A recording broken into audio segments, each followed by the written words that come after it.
ourselves and end of life issues. And I tell you, this topic, we could do these once a week and it wouldn't be enough. Is that when we talk about having discussions about end of life, advanced directives, and things like that, it's just I always learn something new. There's so many different approaches. There's so many resources out there. And today I'm thrilled to have Althea Halchuck, who is representing the Final Exit Network, joining us, and she is going to share some great resources. So Althea, jump on stage here, and let's before we dive into this, let's get to know you a little bit better. Tell us a little bit about your background and what led to you being an advocate for this type of conversation. I've been in end-of-life care for most of my life, really. I was a hospice volunteer very early on. And during the pandemic, I started a business, Ending Well Patient Advocacy. And I kind of brought all of my end-of-life training under one umbrella. And now I do consulting at end of life. I act as a professional power of attorney for people like solo agers who don't have anybody. I can act as their power of attorney. And I have a contract with the Final Exit Network. I became their surrogate consultant in 2021. And in that role, I help people who have a power of attorney for someone else and they lose capacity. And now that person has to help decide things based on conversations they've had with the person who created the advance directive. So we call them surrogates. And I help surrogates in the moment. If they're having trouble enforcing an advance directive, I can look at the paperwork, make sure they're the legal surrogate, and have a discussion with the doctor and about why they're having this treatment. And a lot of times I just get calls and emails from people who have had it's always after the fact. They've had a problem and now they need my help moving forward with someone. So it's very rewarding. It's a very interesting program with Final Exit. So that's pretty much what I do. It's never the same 2 days in a row. But one of my favorite things is doing education like this. So I love it. And I dropped the link to your website in chat. Where are you geographically located? I'm in Arizona right now. Okay. Go Diamondbacks. They're in the World Series as of last night. What a game last night. And I know. I'm a Diamondback fan now. I mean, there you go. I'm also a Rangers fan. I mean, this is a really interesting World Series. It's two teams that basically lost 100 games a season 2 years ago. It's amazing. Right. Right. So okay, and then let's dive into this. You've got some slides to share. I'm going to duck behind the curtain, and folks, just if this is your first time on one of these discussions, these are live and interactive, so you can ask questions, you can make comments, and the easiest way to do that is use the chat and Q&A feature. And then I believe, Althea, you're going to take a few breaks and just check in with me, and we can address any burning questions that are coming up. And actually, I see Martin's already asked a question, but Martin, we're going to save your question for the first break. How about that? Okay, take it away, Althea. Thank you very much, Steve. Thank you, everybody, for being here. Like I said, this is one of my favorite presentations because I'm trying not to be a nag about having people have advanced directives. So as we go through the program, please feel free to ask questions in the chat. But that's like chewing gum and walking at the same time, trying to look at chat questions and answer those. So I have built in some breaks during this discussion. So I already said what I do for Final Exit, and education is big on the list. This disclaimer, I have a law degree, but I'm not a lawyer, never have been. I did it to be a better mediator. So I'm also a mediator in all of this. And this is not intended as legal or medical advice. So don't take it that way. This is just like your mother nagging at you, you need to do this. You can't copy it or distribute it without our permission. So these are Final Exit Network's vision and mission. And in their vision, they believe, well, death is not a choice. How you die should be up to the individual. And they feel very strongly, they go to court about that, they offer programs about that. And their mission is to educate, give people options, and show them what their choices are at the end of life. That's pretty much it. This is one of my favorite quotes. Because I could not stop for death, he kindly stopped for me. And we're all going to die except for me. I'm not going to die. And we need to prepare for our death, if not for ourselves, but for our loved ones. And accidents happen. Advanced planning isn't just about end of life care. A medical crisis can happen in the blink of an eye. Car accident. Liam Neeson's wife fell on the bunny slope and banged her head and ended up dying. She was on life support. So he had to decide what to do about her never coming out of her coma. My brother-in-law, 6 years ago, 49 years old, had a massive stroke, no advance directive, no surrogates. His 3 brothers blindly navigated his care. He was in the ICU. He was on life support for like 5 weeks. And those things are survivable because he did survive, but just living a good quality, having a good quality of life and merely surviving are very different things, as you'll see. And don't wait until you're too sick and it's too late and you're in a coma, like my brother-in-law, to choose your future healthcare treatments. You can do it in an advance directive. These are my poster girls for failing to prepare. And Karen Ann Quinlan was 21. She went to a party. She'd been dieting, so she drank alcohol. She took Valium, and she went into a coma. And 10 years she was on life support. Nancy Cruzan was in a car accident on an icy road coming home from work. She ended up in a ditch in water, and they revived her, but she was 7 years in limbo. And Terry Schiavo, most people remember this because it was a national, everybody weighed in on her, whether or not she should be removed from life support. Her parents were on one side, her husband on the other. And she was 15 years in the vegetative state, basically. So I think what you have to take from this is that if any one of these 3 had an advance directive saying what they wanted and didn't want, and a surrogate that would stand up for them, and in Terry Schiavo's case, her husband was her surrogate, and he did stand up, but her parents sued and took him to court, and it was a huge fight. If she'd have just had an advance directive and said, no, I don't want to be hooked up to machines, then it might have gone very differently for her and her family. And so once you do this, you need to tell everybody about it. Don't keep it a secret that you don't want to be on a feeding tube. Let people know. And the law that gives the adults the right to create an advance directive and have patient rights in a hospital setting is the Patient Self-Determination Act. It was passed in 1990 and enacted in 1991. And an advance directive is really 2 documents. It's a living will, and it's a choice of surrogate, usually a medical durable power of attorney. Those 2 forms together equal your advance directive. And the surrogate is chosen to speak for you, which is the topic of this whole discussion, when you can't speak for yourself.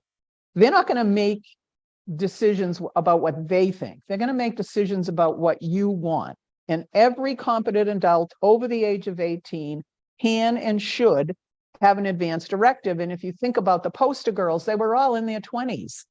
So people that are 18 and over and young adults think they're immortal and this isn't going to happen to me, but it happened to all 3 of them. Informed consent is the doctor tells you what he wants to do for a procedure, answers your questions, tells you what the outcome they expect to have, and then you decide based on that information.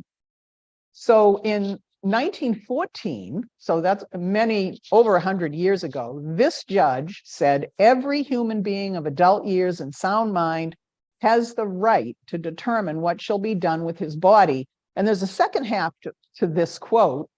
It's that a surgeon who does something against what the patient wants is liable for damages. So it goes back 100 years.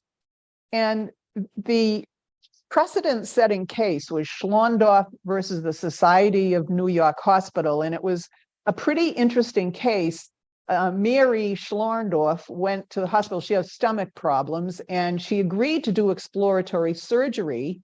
And she said to the doctors, that's all though, just go in and see what's wrong and let me know. Well, they went in, saw what was wrong. It was a tumor. They took out the tumor and something happened. And as a result, she got gangrene and lost 3 fingers. So this happened in 1908. And in 1914, that's when she finally had her day in court. But unfortunately for Mary, she didn't sue the doctor. She sued the hospital, which was a public hospital and could not be sued. But people saw this. It was a precedent-setting case, and many states based their informed consent on this case. And the other part of informed consent is that every competent adult, you have a protected right to refuse medical care, even if it's going to save your life. And sometimes people don't think about that. You know, you have a right to say, no, I don't want any more dialysis. I've had enough. I've had it up to here. I don't want any more chemo. No, no, no, no. I don't want it. And, you know, they face pressure for that from the medical community, from their families. But you have a right to say no. It all lies with autonomy and the patient. Here are some forms that this was based on New Hampshire Advanced Directive, but the prepare for your care forms are for every state. So you type in your state in this website and it'll pull up the form for you. It's pretty simple. 5 wishes is the one I recommend. And because it's so easy, it's the 5 wishes are listed there. You know, who you want as your surrogate, what do you want for treatment or not want for treatment? What do you want your family to know? What do you want to happen after you die? You can get advanced care planning forms at every state. Every state attorney general has them, but they're usually pretty full of legalese. Arizona's is like 28 pages long, including the instructions. A lot of lawyers fill them out. You do not need a lawyer to fill out an advance form, and they go by the latest date. So if you did one today, that's the date they're going to go by, not something you did 10 years ago in your lawyer's office. And the AARP has all of the state forms. You just go on their website and you click. It's through somebody else, but it's through the AARP. There's a form you can click and it will bring you to your state if you really want to use the state form. So what should your advance directive include? Number 1, it's always the first question on any form. Who's your surrogate? Who do you want to pick? It doesn't necessarily have to be a relative or a spouse. And I'll talk more about that later. You should have your end of life values and beliefs. What's important to you? Is your religion important to you? Are you an atheist? Do you want last rites? Do you want a priest at your bedside? These are the kinds of things I wouldn't know about somebody unless I had a conversation with them. What are your treatment goals and preferences? Do you want to stay pain-free at home? Do you want to be in a hospice? Is that okay with you? Are you willing to go to assisted living? These are kind of goals and things you should think about. Do you want everything done or do you want nothing done? Really, there's a big wide range of things between nothing and everything. Specific medical interventions, do not resuscitate versus cardiopulmonary resuscitation. Again, there's a big difference between the two. One is saving your life with CPR, and the other one is doing nothing, letting you die naturally. Do you want feeding tubes? That's a medical intervention. Do you want dialysis? these are the kinds of things you want to think about, especially as you get towards the end of life. Maybe it's not so important when you're 35 or 40, but when you're 90, yeah, these kinds of things should be on your radar. And the other part of your advance directive is what happens when I die? What are you going to do with my body? Am I going to be cremated? Am I going to have a burial at sea? Am I going to have a big party? What music do I want? Do I want lavender in the room? Or do I want this person in my room? Those are all things you need to think about. I have a client who did the 5 wishes form, but she had 5 pages of details that spelled out all of these things. And really, it's so precise. I know exactly what she wants. When should you review your advance directives? They call it the 6 Ds. The first one is, when you should do it is probably on your birthday. There's also a healthcare decisions day. It's always the day after tax day. So it's always April 16th when there's really a push to have people sign advance directives. Well, this is a good time to review yours. When should you do it? The first D is decade, minimum every 10 years. I would say that's great if you're 30, but if you're 90, maybe every 10 years is a little too long. If you have a decline in your health, are you having a lot of health issues? And now, your end of life scenarios are kind of staring you in the face. Your diagnosis changes. And these are out of order, but that's okay. The diagnosis, you got diagnosed with Parkinson's, MS. You never had that before. So you really need to look at your advance directive based on that. You get a divorce. In most states, if you have a divorce and your spouse is your surrogate, he cannot or she cannot be your surrogate. There's some states where they'll allow that, and they have to go through some rigmarole to make that happen. But typically, your spouse in a divorce cannot be your surrogate. The distance of your surrogate, I find that's really. I had 2 aunts. They were in Massachusetts and I was in Arizona, and I really did their healthcare. I was their healthcare proxy in Massachusetts. And I talked to doctors with telemedicine. COVID, that's one of the blessings of COVID, if there are some.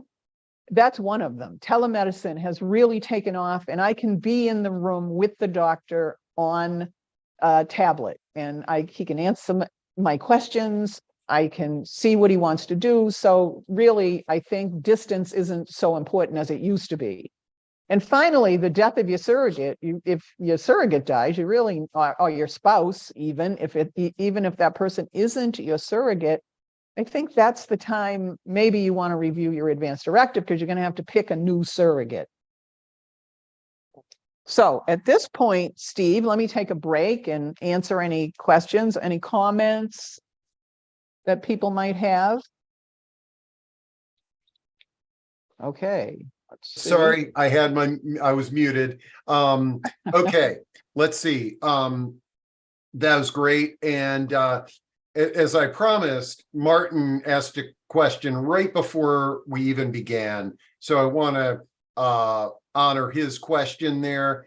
And I know you may be covering this, but his question is, what is your succession plan in the event I outlive you and I hire you for your services? And I think at the beginning, I was actually very intrigued by that, Althea, is that because I get a lot of solo agers that ask that question. So this is not necessarily the Final Exit Network, but your personal representative for folks. Right. I don't do a financial power of attorney, but I do medical. And I have somebody else that's a second. Say I travel out of the country and now they need to get, some decision. Then there's a person they can call that's as qualified as I am to answer the question, that knows what the person's wishes are. And if you outlive me, I mean, once I die, then you're going to have to find somebody else. I mean, I don't really have a succession plan. That number 2 person could probably be it. It just really depends. And that can happen. I mean, I could get hit by a bus tomorrow Oh, and no. now I know, left without a power of attorney. So, I Yeah. mean, those things happen. Yeah. And Yeah, and they happen with our loved ones. They happen when you don't have a loved one and you're assigning right. somebody. So that's good. And we can dive deeper into that because I think that really opened the door for some interesting questions. And now Adele is asking, how are your services different from an end-of-life doula? And I realize we're talking about your private company services versus the final exit network, but can you share the difference or similarities between what you do and an end-of-life doula? I'm trained as an end-of-life doula, and it's end-of-life doulas are more like hospice volunteers than they are doing what I do. I consult people at end of life, and I suppose a lot of doulas do that too. You know, which hospice should I pick?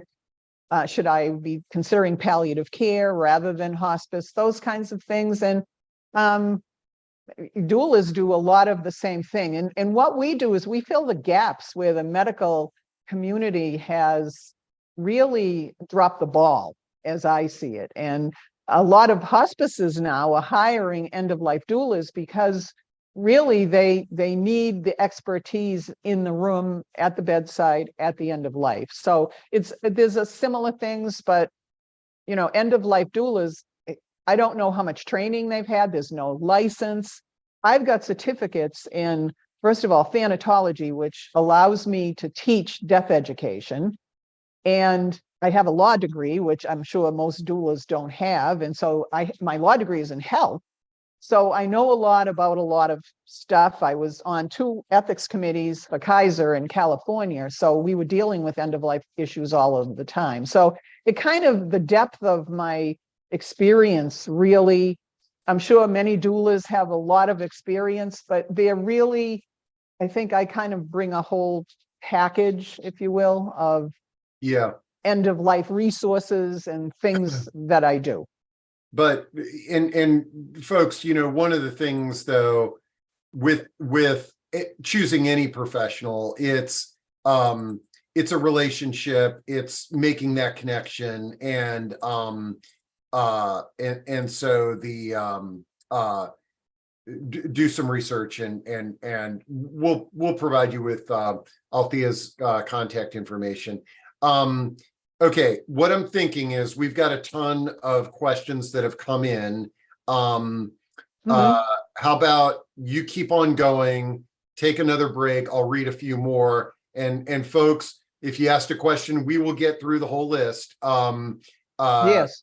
I just don't want us to make this thing go 2 hours because we took half-hour breaks between the presentation topics. And I'm looking at the questions, and there's so many great questions, and I promise I will answer them however Steve wants me to answer them. You know, like you can email me a question and I can do it that way, really.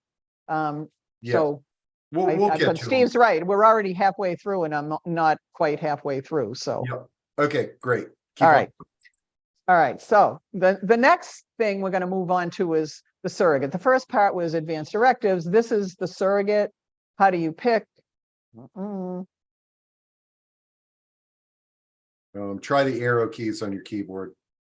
Yeah, it's not allowing me to. Screen sharing.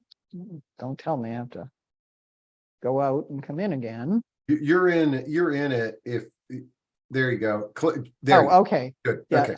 That was another tip I got from somebody else and another person to get out of the picture. So a surrogate by any other name, that's a rose will still smell sweet if you call it something else. And a surrogate is a decision maker that can go by another name. In Massachusetts, the healthcare proxy. It can be healthcare agent, representative, durable medical power of attorney, or any other authorized decision maker. And regardless of the terminology, it's the person recognized to make decisions on behalf of the incapacitated patient. It's easier just to call it one thing, and so we choose to call it surrogate. 6 traits to look for when choosing an effective surrogate. I actually sent Steve, I think there were 10 traits on there, but here's the top 6. You want a person comfortable making decisions on your behalf, even if they disagree with what your decisions are. So they have to put their thoughts aside. You want someone with the emotional strength to carry out choices at end of life. And some people may feel guilty or second guess themselves. Can they put those feelings aside? You want someone who'll stand up to your wishes and won't be intimidated or bullied. They won't cave to pressure, and that happens in medical settings all the time. And they won't back down, but will challenge treatment options that are contrary to yours. You want a person who isn't afraid to ask questions, and I ask a million questions, but they're reasonable questions. Why are you doing this? My aunt, they wanted her to have a colonoscopy. They thought she had colon cancer. She was 95 years old. She might not have survived the colonoscopy, and besides, I wasn't her, technically, she still made her own decisions. And we talked about it, and she said, no, I don't want to have that done, and she didn't. She died of colon cancer. The colonoscopy wasn't going to tell her anything she didn't already know. So we fought her doctor on that. And there's experts that will tell you, this is what it looks like. This is what we want to do. I could give you 100 examples, but we don't have time. You want a person who remains calm in a crisis or an emergent situation. You want the person in your lifeboat who isn't going to go crazy. This is the person you want making your end of life decisions, or not even end of life. You're in a coma for some other reason. And most importantly, you want a person who's ready, willing, and able at a moment's notice to step up. And so what happens if you don't choose a surrogate? Here is the peril of not choosing. And when you have to make a choice, which you do, and you don't make the choice, that in and of itself is a choice. And my favorite cartoon about this, and I will talk a little more about this later because I see these 2 guys as my brother-in-laws. And so Old Man Winter is the vet, and one of them says, let's keep him on life support. Let's do everything. And the other one says, we shouldn't let him linger. And that's what happens in ICUs and emergency departments everywhere when there isn't an advance directive and when there isn't a named surrogate.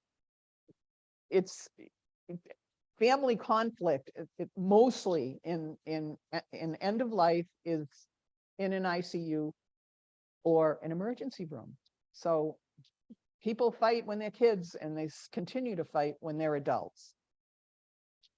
Here's a typical hierarchy of decision makers when you fail to appoint someone. So you didn't make the decision, and now the state comes along and they say, oh, you didn't choose, so we're going to choose for you. The spouse, the adult children, parents, domestic partners, siblings, adult close friends. And you can look at this list and say, well, I want my brother Chuck to be my healthcare proxy, but my brother Chuck isn't the oldest one. So that means my other brother, who I wouldn't trust to feed my dog, he's going to be making my healthcare decision. So this is why it's so important. When my brother-in-law had the stroke, one of the brothers next to the bed didn't have a good relationship with Rob. They fought all the time, and he didn't know what Rob wanted at the end of life, but the other 2 brothers did. But he had a big enough mouth that because there was no advance directive and no surrogate named, they overruled the other 2 brothers because the default is to save the life. Advanced care planning, you need to have lots of conversations. And people don't want to talk about death and dying, but if you're the surrogate, you really need to talk about this. And Nancy Cruzan, who's one of the girls who was on life support, her parents fought all the way to the Supreme Court to have her removed from life support.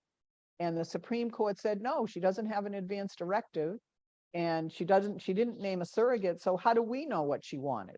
So they bumped it back down to the lower court. And the lower court said, okay, how can we, look at this case and help her? And what happened was Nancy had had conversations with people she worked with, and they talked about end of life care. There might have been a case that they saw in the news, and she said, I'd never want to be hooked up to machines like that. Ding, ding, ding. The judge said, oh, okay. That's conversation she had with her fellow employees is good enough for me. And so they allowed the parents to take her off life support. So think of your advance directive as your roadmap and your conversations with your surrogate as the directions on the map. They're not going to choose themselves. They're following what you want. Okay, another time for a break. We kind of went through surrogacy and what all that means. Okay, all right. Let me get down here. Okay. Somebody asked about video advanced directives, and I do talk about that. So. Oh, okay, good. Okay, good. Okay. Let's see. I could have made this 2 hours long. So. Oh no, I know, and we're going to You try know to what I get to all mean? these. Yeah. Okay, so we're going to talk about the video, and then Yeah.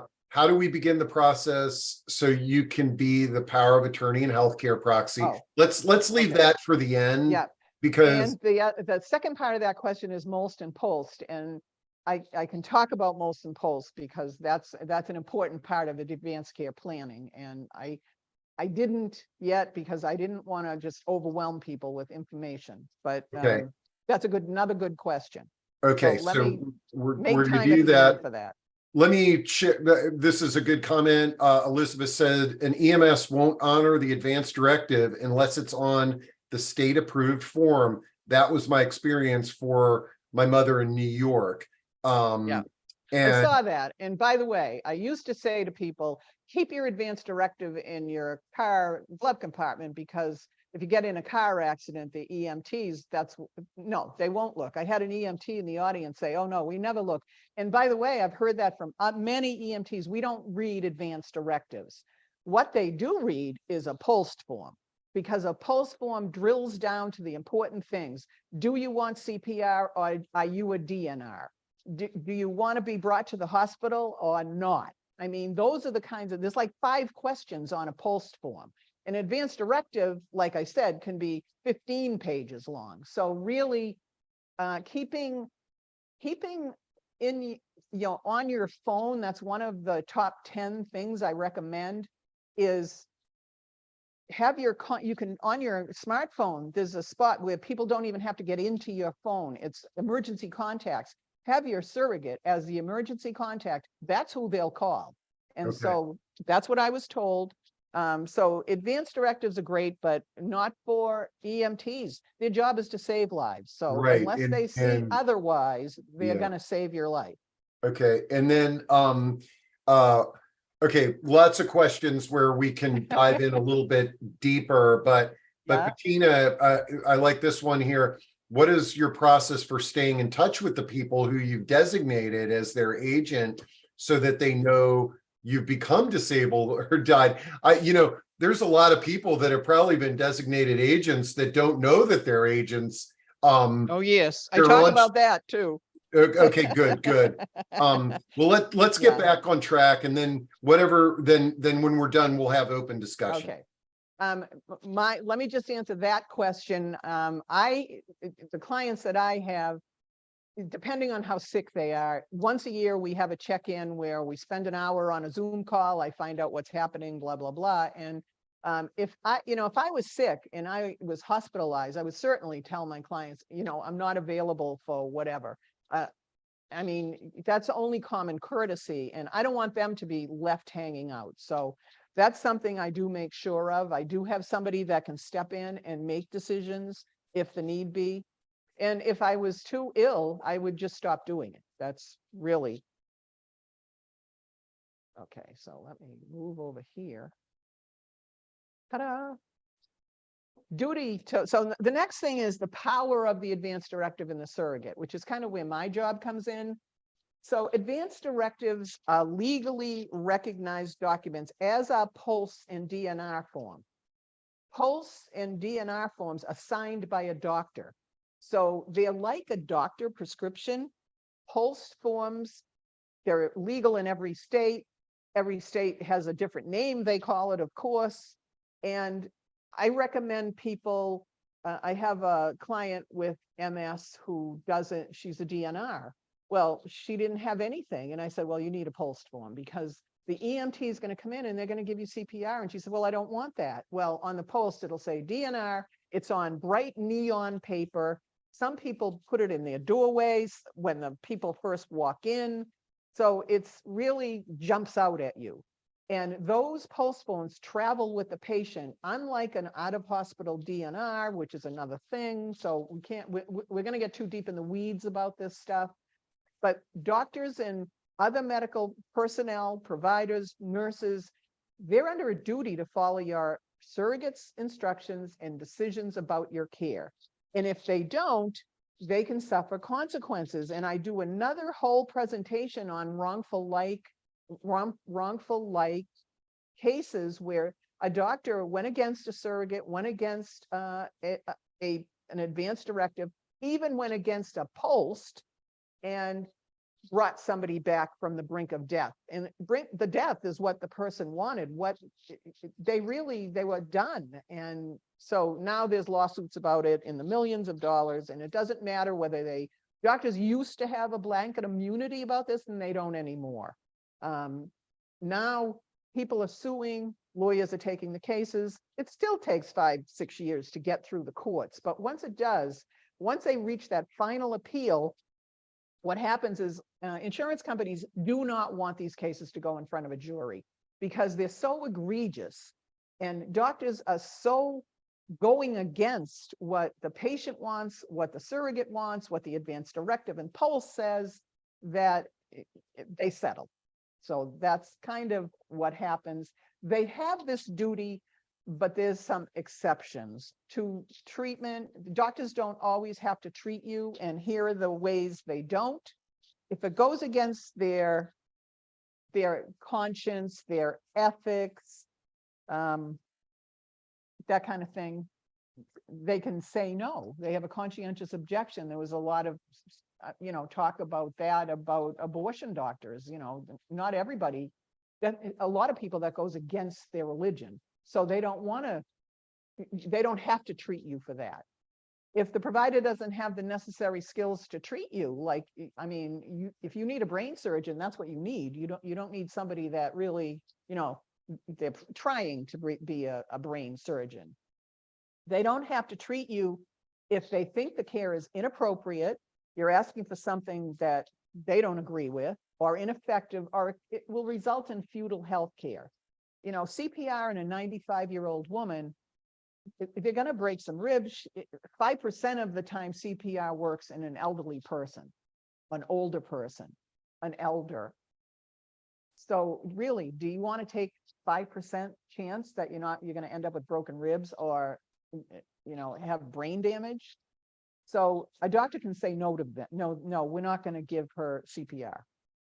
You can refuse if it goes against the facility's policies. And if you go into a hospital, especially a religious hospital, they may refuse to honor some parts of your advanced directive. And it could violate the healthcare standards of a provider or a medical institution. I just wrote a blog about saying no to antibiotics. And I just talked about that, 10 slides ago, that you can refuse any kind of medical treatment. You can reverse medical. If you started a feeding tube, you can remove it. A pacemaker, same thing. But really, it's hard to go back. But you have the right to do that, and hopefully a surrogate will fight for that. And it's a good idea if your closest hospital is, a Catholic hospital or a religious hospital. I don't mean to pick on Catholics. A Presbyterian hospital. There's a lot of religious hospitals around. You want to make sure what their standards are. If you want to use voluntarily stopping eating and drinking because you're at stage 7 dementia, really that's your right, that's your surrogate's right, but maybe the healthcare facility where you're at isn't going to allow it. So you want to make sure ahead of time. And what must they do if they say, no, nope, sorry, can't do it? They immediately have to tell the patient a surrogate. They can't leave you sitting there for 3 days wondering, are they going to treat me or not? You need to make sure the patients know what care they are entitled to. You know, that's a kind of a given. You refer the patient either in hospital to somebody else or to another hospital. And then you help transfer the patient. Sounds easier than it is, but sometimes if the next hospital, they'd be willing to treat, but they really don't want this patient on their records. And medical providers may be liable for damages if they go against your wishes. So you've come in there and you want something done and they say no, but they do it anyway. So that's another one of those wrongful life, or it's really battery if they do something against your will. Why do so many advance directives fail? I'm just going to kind of blow through this because there's many reasons. Copy was not provided to the doctor, hospital, family. The family didn't know. Others are unaware that it was ever done. You know, you did it, but you didn't tell anybody. Surrogate were unaware they were chosen, and Steve touched on that before. There's a podcast called The Heart of Hospice, and Helen Bauer runs it, and she told me she actually wrote a story about this, where she got a call from an ICU and they wanted to know what she wanted to do with this patient. And she said, well, why? And she said, well, because she named you as the surrogate. And the woman was incapacitated, and Helen was a hospice nurse, but she said this really poorly affected her life. She had to make decisions in a vacuum, like she didn't know what this woman wanted. She barely knew her. She was some kind of person that would show up at family events. And so she knew Helen, and she knew she was a hospice nurse. So that's why you need to tell people. Make sure you choose a surrogate who actually wants the job, because not everybody does. They're unavailable. They were backpacking through Africa, not available. So they didn't follow the advance directive. Surrogate's not qualified. If the medical staff thinks the surrogate is not qualified to make these kind of decisions, they won't follow it. The surrogate refuses to follow the advance directive, like you were chosen as your mother's surrogate and it was a great idea, but now you have to take her off life support, maybe not such a great idea now. And so you're going to say, no, I'm going to keep her alive because that's what I want. That's not what she wants. And I don't want to have to answer to my brothers and sisters. That's usually the case. And family members disagree on what's the best care. And that's the biggest thing. Somebody from, I won't even say what state, but a Western state swoops in, hasn't seen the patient in 5 years, knows exactly what they want, knows exactly what should be done. And it's swooping is a term they use because that's what they do. And so only the surrogate has the right to make decisions for the patient. And I had this question a couple of weeks ago. Somebody said, well, what about the patient's husband? Even if he isn't the named surrogate, so say her son is named, does the husband have the right to make medical decisions? No, he does not. He's not authorized to make medical decisions for his wife, even though she's his spouse. So that's the way it is. Pick someone that will follow through. And don't use boilerplate language, extraordinary efforts, or heroic measures, because pacemakers used to be they were extraordinary, but now they're not. So you want to make sure you say, if I reach this point, you shut off my pacemaker or take out the feeding tube, whatever it is. You need to make your treatment and non-treatment wishes clear. Don't use quality of life, because that says nothing. Everybody's quality of life is different. Among one person, it can be different from one day to the next. Really, what people will put up with as a quality of life changes. So you want to talk to the patient, you want to talk to the person and find out what their quality of life means. And no hope of recovery, that's another. You say no hope of recovery, a doctor's going to say, well, there's always hope for recovery, and just treat you, whether it's good, maybe it's futile, but it leaves a door open that you don't want open. So the best chances of having your advance directive followed Create an advance directive that spells out your wishes explicitly. And it's kind of hard to do when you're 40 and you're looking at something way far ahead. But the closer you get towards the end of your life, almost the easier it becomes. Well, do I want this? Do I not? So be explicit. Make sure your surrogate understands what you want and agrees to follow them. And here's the video part. Video your advance directive, because what that does is it shows people you had the capacity to choose these treatments or not, that you chose this surrogate, that, yeah, you did it. And I use feeding tube as an example because they tend to use them a lot when they shouldn't. And so people have a clear idea. The only thing is, and I believe only maybe Maryland and maybe New Jersey. I know Maryland allows a video as your advance directive. Other states do not. It's a supplement. You keep it on a thumb drive. You put it on your smartphone. You give it to your surrogate so that they can prove this is what you wanted. And it's a great, nothing like hearing it from the horse's mouth.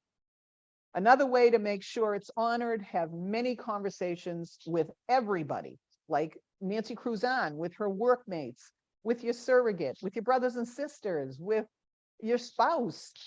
This is what I want. This is what I don't want. My poor daughter, she's an emergency room nurse, and we talk all the time about what I want, and don't want. So it's somebody you're close to, and I know she'll step up and she'll do what I want her to do. Okay, the person, keep your medical power of attorney and advance directive with you. Carry them with you. Don't rely on a facility or a hospital to have them. They may, but they're going to have to look them up. If you hand your advance directive or post to a doctor who's just about to give somebody CPR and they are not full code, they are a DNR, it's right there in black and white. So if you have a problem, you can always contact me. And really make sure, on the video, make sure it's time-stamped with your name. There are companies that do make videos and they charge you for it. And then there's a QR code. If you're into that kind of thing, I think just a video on your smartphone and then transfer it to a thumb drive is really great for a backup. When you get pushback as a surrogate from medical staff, like, we're going to do CPR, and y'all like, no, you need to like step up. I don't agree with this. So right there, you're not giving your consent. And right there, if they do it, it's battery. And so battery is a crime. It's also punishable in civil court with money damages. And you want it put in the medical chart so that everybody can see, yeah, this is really what I want. This is what they decided they were going to do. You want to keep a paper trail. Always keep a paper trail and insist that their denial goes in the medical record. And by the way, you do that, they're probably going to back down. Here are some legal end-of-life options. Do nothing. Refuse or reverse all treatment. That's the best one. Say no. No, I don't want antibiotics. Thank you very much. I'd rather have pneumonia and die, in a coma.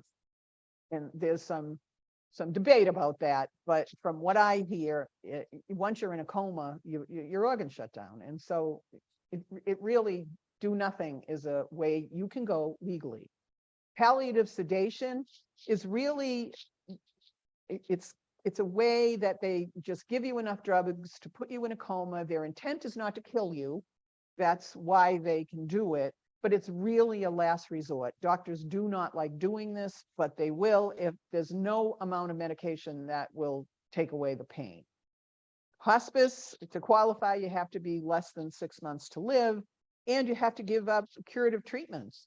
And there's kind of a debate about that too. In pediatrics, they did a kind of a clinical study where they allowed it, and they found out that they did some of the curative treatments and kids lived longer. And many more signed up for hospice because they were allowed to do that. So they're tinkering with that, let's just say. V said voluntarily stopping eating and drinking. sounds like a way to go, but you need a team. You need somebody that's going to be there. Well, after a couple of days, you're so thirsty. It's more thirst than hunger. So you need someone that's going to work with you. There are coaches that will do that. You need somebody, you just need a team. I'll let it go with that. Medical aid in dying only in 10 states in the District of Columbia right now. Nevada went right to the governor's desk. He refused to sign it. So it went all the way through, and he had a chance to make it legal in Nevada, and he said no. So that's kind of what happens. It's on the books. Compassion and Choices is all over this with illegal stuff, trying to make it legal in every state. A third of the people who take the drugs, who get the drugs, don't even take them. So it's not really about pain. It's about autonomy, having control over your death. And that's what Final Exit's all about, controlling your death.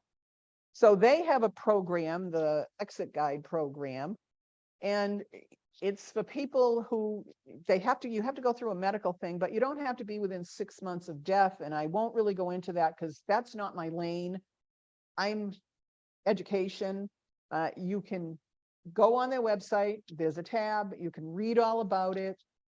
They use nitrogen. That's all I'll say about that. And they will have guides be with you. They don't do anything other than educate. They don't provide any of the equipment. They don't help you turn anything on or off. So, but it is a viable program, and many people use it, and you can die when you want in your home once you get accepted by the medical team at FEN. So FEN is here to help, first with the Exit Guide program, the Surrogate Consultant program, and the SAD addendum, which is an addendum for dementia.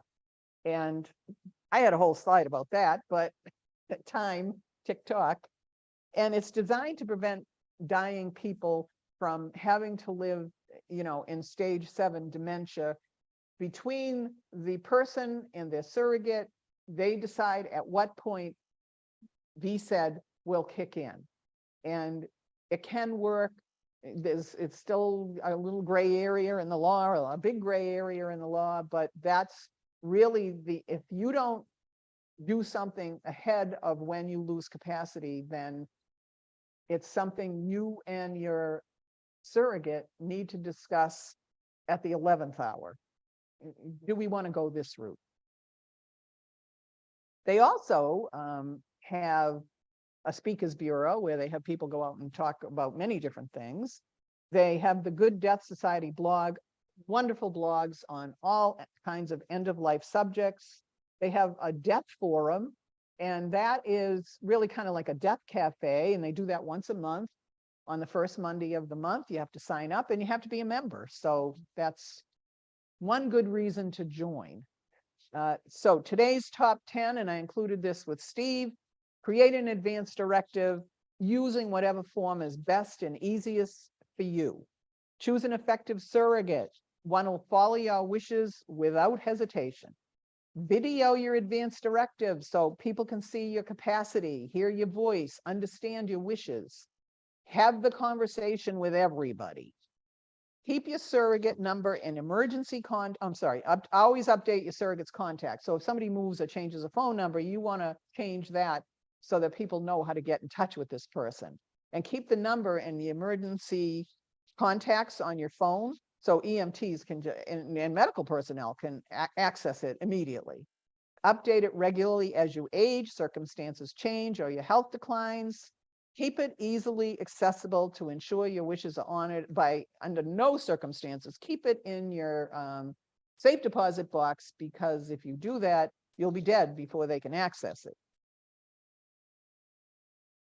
Let's see, remember your legal advance directive must be honored by medical staff, and they'll suffer consequences if they don't. Know your choices as you near the end of life. And I talked about a membership in FEN. An individual can join Final Exit for $50. They're a nonprofit, but it takes a lot of money to run a nonprofit.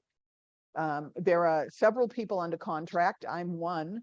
But what they provide are so many wonderful webinars and programs, their website, all of these things require money. So for coming to this webinar, you just send them an email, info@finalexitnetwork.org, and in the body say that you were at this webinar and like to receive 4 complimentary magazines. They will send you the digital version. And I didn't even mention the magazines. 4 times a year, they come out with this beautiful glossy magazine with great articles. And I've written several articles in there since I started. And it's just another benefit. How much do you think it costs to send 4 magazines to each member every quarter? That's a lot of money. So please consider joining.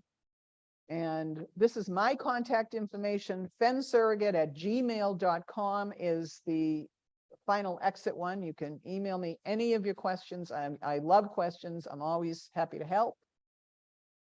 And any final questions or comments, Steve? We got lots of them. So here, stop sharing your screen here. And let's try to get through these. And then folks, if you've got to jump off, this is recorded and you can refer back to it. Okay. So I'm just going to go through the questions first, then I'm going to go to chat and we'll see where we go from there. Okay. How do we begin the process so that you can be the power of attorney and healthcare proxy? Do we call or email and make an appointment? And we talked about Most and Pulsed. Okay. But first off, you're in Arizona. Okay. Yep. So a practical matter is, I mean, some people might be comfortable with having somebody in Arizona who's doing this to be their decision. But, you know, folks, these are long-term, lifelong, actually, relationships. And Althea, do you have, if somebody didn't feel comfortable working with you because you're in Arizona, do you have a resource of folks that you work with in other states? I have some, but not really many, because there aren't really many people doing this. Although I will say fiduciaries are in every state, like legal fiduciaries or estate attorneys. They're a good resource to ask, you know, I need, and they will act as medical power of attorneys. That happened a lot. So, and I get that. If they want somebody local, that's fine. But no matter what, if you're choosing an elder law attorney, an aging life care manager, I was at a seminar yesterday, and this is a lifelong relationship. Okay. Yes. And you got to feel comfortable with the person. You got to feel comfortable with a long distance relationship, or you want somebody that you can have coffee with. But absolutely, this is a huge need because there's a lot of folks out there that don't have blood relatives or somebody and need that. Okay. We talked about the video and that. You talked about staying in touch. Most medical orders of life-sustaining treatment, person in a lifeboat making decisions. How do you make sure named surrogate is consulted if the pink form on the if the pink form is on the refrigerator and heaven forbid you fall outside the home or become ill? You said that that's why you'd keep their contact information in your phone, and the post form would be part of your medical record too. It's the top form. I mean, it's what's on top. And somebody asked about when they're used, and typically post and most forms are used when you don't expect that person to be alive at the end of 12 months. So this is in the trench, end of life decisions. That's when you use a post form. Okay. And you know, again, everybody jokes. Somebody says on one of our discussions, the presenter said, tape the pink form to your chest, because, you know, but your phone, you know, this, that, and the other, and we all joke about there's actually was a lawsuit on the guy that tattooed on his chest, do not resuscitate. And that is not a legal advance directive. It's funny. The bracelets aren't really either. Yeah.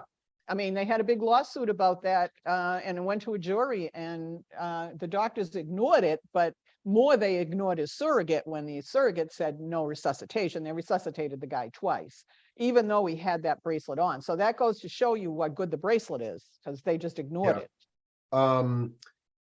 So confusing. We noticed at the bottom of the papers at medical centers, they had a written statement. No matter what advanced directive says, we are going to resuscitate all patients. Well, that's a recipe for a lawsuit. No, that, I don't know what hospital this is, but I would find another hospital, first of all, because no, it's up to the patient. And yeah, what happens though is DNR orders don't transfer to the medical record. Even if you've been in the hospital 5 times, you'll get a full code 5 times unless you tell the doctor otherwise. You need to, the surrogate, the family, whoever, you need to say he's a DNR. So whatever you do, and then everything else follows, because the hospital medical record system automatically defaults to a full code. And so they are right about that. They're right that it will do that, but they're wrong in that they're going to give everybody. Why do we have DNR forms if a hospital can just come along and say, oh no, we're just going to keep you alive? Yeah. So one thing I'd recommend the person that asked that question, take a picture of that and send it to Althea and Final Exit I'd love Network. I think that would be a great value of a nonprofit in this space. Okay, medically induced coma, who makes this decision?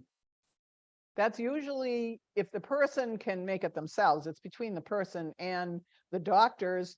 Typically, it's the family. The person's in so much pain, they can't even talk. But the family says, okay, intractable pain, it's not going to get any better. You won't do, they're not in a medical aid and dying state. That's important. And so it's between the doctor and the family. They say, you know what? And sometimes it's just, they're just giving them enough morphine, enough more, a little more morphine. And it's not the intent to kill them, to hasten their death. That's why doctors, it's an ethical thing. Many doctors don't even want to do it because that's the outcome. But that's not the goal. The goal is to stop the pain. Got it. Okay. If you have a MOLST form completed and signed, how often does it need to be updated or signed once it is more than 3 or 4 years since completed? And I heard the term yesterday at a seminar. It's called, some of these documents are viewed as stale because they have not been updated over a period of time. What are your thoughts on that? I would say, because I just said that it's for people you don't expect to be live after, in 12 months, that definitely a POLST form could be updated with a new date. And I would do a new one rather than cross out and write in an initial. That's a pain in the neck. And maybe your choices have changed in that time too. So it could be stale. Another thing I heard, it was about banks. Banks won't accept durable medical power of attorneys or financial power of attorneys unless it's recent. So if you did this 10 years ago, they may not accept it. So I think all of these forms really, that's why you should look at it once a year. And if there's any change, if there's no changes, right at the top, no changes, initial date. If there are changes, do a whole new advanced directive.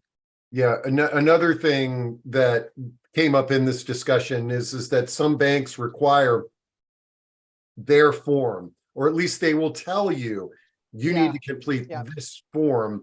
One of the recommendations that I would give you is that, number one, if you're working with an attorney on these documents, let them know all the institutions that you have accounts in and things of that nature. There, according to this attorney, there is one type of document that the banks would, even though they're telling you, whoever your bank manager is telling you, you need to fill out this form, we're not going to accept that. There is a way for your attorney to create a document, but the stale aspect of it, which is protecting all of us, because life changes, and the last thing you want is that no good son-in-law who your daughter is now divorced from to be on one of your documents, and Right. they're That's not right. they're not married. Okay. So okay, let's rip through these here. Can you give examples of advanced directives that would be specific? I guess that was something that you'd brought up. You mean like like typical treatment? I think that's what they mean. Well, Yeah. see, I use 5 wishes, and so they ask questions in that. Do you want, if you reach a point where you don't recognize your family, do you want to continue with antibiotics, let's say? And so that's being specific. No, I don't. And in the post form, there's 3 choices: full everything you want done. Somewhere kind of middle ground. You want some things, maybe you want to try something for a couple of weeks, like a feeding tube, and if this person doesn't come out of their coma, then stop. Or you want comfort care only, and comfort care only is no big medical intervention. Okay, I mean, great. it's hard to give examples. You have to have the form in front of you and say what you want and not want. I love it. And Catherine says it's not just banks, it's financial institutions. Just fill out their form. They will make it a huge hassle trying to exercise the power of attorney. Yeah. I tend to agree. I do agree, Catherine. Yeah, me Just too. be prepared to just do this, play by the rules. Yes, right. You'll end up spending a ton of legal fees trying to circumvent that. Jim, And trying to claw back. I mean, it's better to do it when they ask you to do it and get it done, and then you're all set. Jim says that he likes the compassion and choices advanced directive, and I'm dropping there a link to that into chat. And let's see, might we explore SAD, SADD at another session? What is SAD? It's the supplemental addenda for dementia care. And that's Okay. where the surrogate and the person decide at which point they would go on VSED, voluntarily stopping eating and drinking. Wow. And that's kind of a proactive thing. Like I remember a case where a dentist had stage 7 dementia and he said no antibiotics. And so you reach a point, maybe you're stage 5 and you don't recognize anybody. You can say, stop eating and drinking. I mean, wow. that's what it is. I mean, I could do a whole seminar on it. Oh, I love that idea. I think especially with how many people tune into our discussions who are caring for loved ones, that to me would be awesome. Thank you, Catherine. We will get that done probably in 2024. So stay tuned on that. Elvis, by the way, yep. there are other like, groups that do this directive. It's become a kind of a big thing, and all of them are free. And so you can get it. Compassion and Choices probably has one. New York End of Life Choices has one.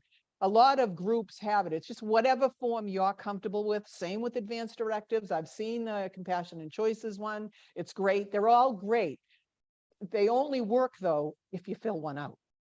Right. And then Elva says, I referred a friend to Final Exit Network and he successfully ended his life as he desired. So that's a great endorsement.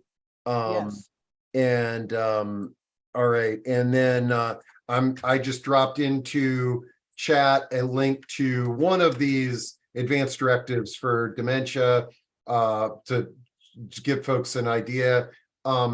Anne says, my understanding is that the post-most are not completed unless patient is approaching end of life or a chronic illness. Yeah, 12 months.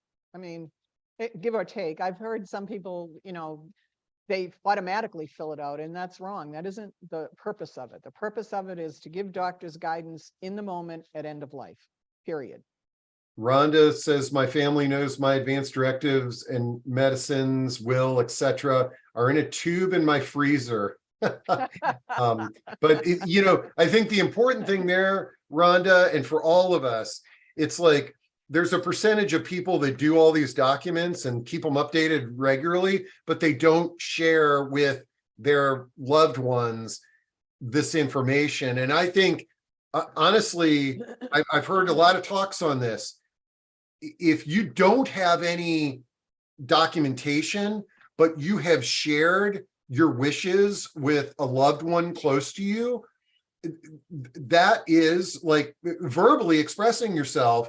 Although we want it in writing, Yes. verbally expressing yourself can execute your wishes. You want to do both, Right. but you really want to talk about this because Yes. because new ideas, when you start sharing your end of life wishes with your loved ones and they share it with you, it may get you to think a little bit differently. When your kids tell you things, you may be making a decision because you think this is what your kids want, and then you hear what they want and it radically changes things. Yeah. Can I just say, I see Gary Wiederspan, he is a board member of Final Exit, and he said the SAD is enforced legally for free. So it's not just the SAD addendum that FEN provides a lawyer pro bono. It's the surrogate consultant program. I've had many cases where I've sent him the paperwork, he's consulted with, some medical provider.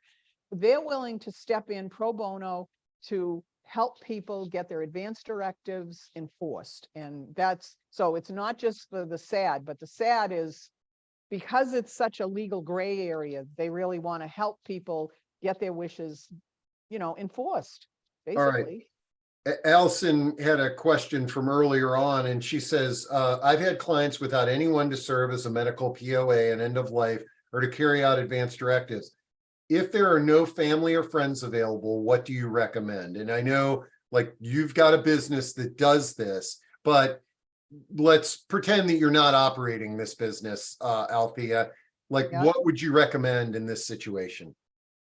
It really depends on the state, and because California seems to have quite a few, Washington State, they have a few people that serve as medical power of attorneys, but you can only take so many clients. I mean, that's the other thing. So I recommend seeing an estate attorney. That's the first line of defense. Like, go see someone and say, okay, you've done my durable medical power of attorney. Now, who's going to be my surrogate? I left that blank. Yeah. So and they'll have resources. And Allison and others, and again, this is just because I've done so many of these discussions, there's the legal aspects to this, but let's talk about the practical stuff before you are gone and pass away or at end of life. If you're alone, if you're solo, if you don't necessarily have friends, family, or somebody that you trust around here, there's another big issue before you die. And that is, what happens if you get hurt, injured, you develop dementia, this, that, and the other. And what a lot of folks are doing in this situation now is they're developing a relationship with an aging life care manager or patient advocate, in their 50s, 60s, 70s, what have you, developing that relationship and saying, look, if anything happens, you are my point of contact. Now that aging life care manager might not be the person to do the end of life stuff, but that is the person that could get you to and from the hospital if you don't have a ride. That's the person that could help you find a memory care community if you start developing dementia. That's the person that could coordinate in-home care if you want to age in place and you find a change. So throwing those ideas out as well. They could also be the person to connect you with somebody that could be a legal, surrogate. The way that I got the client that had, the 5 pages with 5 wishes, she has a patient advocate. I'm a board certified patient advocate, and so is this woman. She does everything you just said. It sets up doctor's appointments. does all of that in the trench work, arranges for people to come to the house. I'm only the person that's going to make decisions when she's incapacitated. So really, my job is to find out if she has some kind of illness that I need to know about, which is a once a year chat, and it would be more if she was declining. So really, that's a great patient advocates. I can do all of that. They have a lot of resources. So good advice. Okay, great. And let's try to wrap this up here because holy cow, we're getting closer to a hour and a half program. Elvis says in my city of Arlington, Texas, they have a Vial of Life program with the fire department, and they distribute the vial. I love it. I mean, a lot of organizations, and actually check our calendar because later in the month of November, we have a behind the scenes discussion with a former EMT, and he's going to talk to us about what happens when the EMT shows up at a house and 911's been called or what have you. And that can dovetail nicely into this. But a lot of these EMTs, I mean, they're just flying blind when they show up at our homes. Okay. And then let's see. Somebody asked, can you be contacted by phone or just email? Althea. Both. Okay. Both. So just had my contact information. Should I put it in the chat? Yeah, throw it in the chat, and then I'll put that also on the recording link. And I'm gonna close things out. I think we're gonna definitely do a follow-up to this. Let's look into doing a SAD in 2024. Thanks for your time, Althea. Everybody in the audience today, thanks for all the great resources that you're sharing and the fantastic questions. And like I said, I'll get the recording up later. And thanks a lot. And thank you for having me and letting me do this presentation. And and everybody who stayed, 50 people stayed after 10 o'clock. It's only 10 o'clock where I am. It's no, it's noon. Yeah, no, we've got an awesome group here. So that's great. I So appreciate all the feedback. You bet. Talk to you soon.